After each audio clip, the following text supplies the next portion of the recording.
Adhish Chakrovorty. I'm the team captain and sole member of Audio Complete. I pride myself on that. And so let me give you a quick introduction. Can you stop the timer real quick?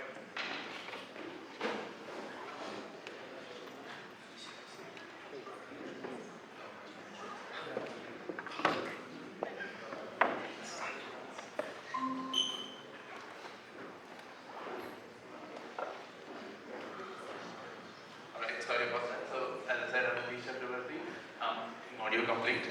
I'll get into it quickly. So there's, on average, to make one song takes over 30 hours, and that's not to say the thousands of dollars that you have to spend on music equipment and music software that you have to license out for years and years and years and keep waiting for it to get updated again and again. So, what is the solution? That's why Audio Complete. Essentially, you sing, whether you're a shower singer or you're a professional singer, you sing into the software, and the software not only auto-tunes your voice, but also adds background music to your voice according to what genre, decade, and so on and so forth you match the most, just based on your vocals. And you can sing for an hour, you can sing for 30 seconds, you can sing for 1 minute, it does not matter. So, before I continue on, let me quickly just let you in on my secret as I start my demo. So, we can start running over here, and we can just keep our little terminal always on screen as I continue to present. Alright, so getting into the system itself, it's quite interesting. So firstly, we take in the raw audio. The training set that I used is something called GD-ZAN, which is the industry standard for music. There's 100 songs for every genre, there's 10 genres, and so 1,000 songs total. However, this is not enough. So I built my own data set based on this, which is basically a JSON for each genre and then a JSON for every genre correlated to each other. And each one of these JSONs has 17 distinct features.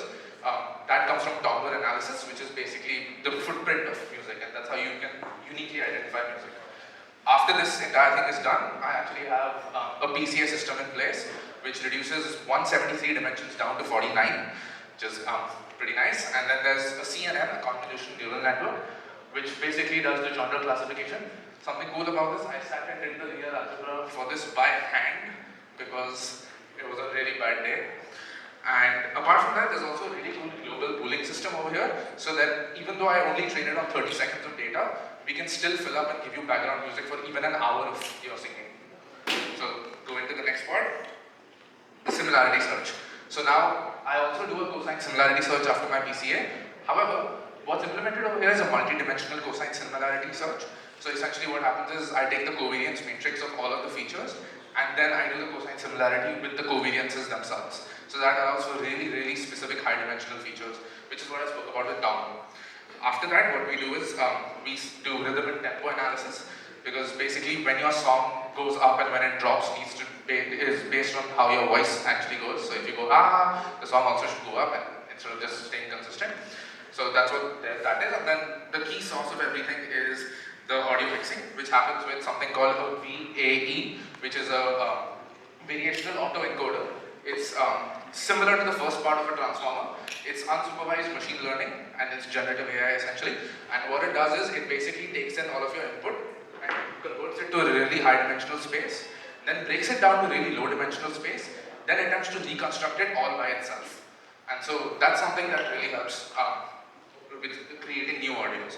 And so, since I'm done explaining everything, potential future steps, why don't I show you a quick demo of how it looks. No time? Alright, sorry. But thank you so much.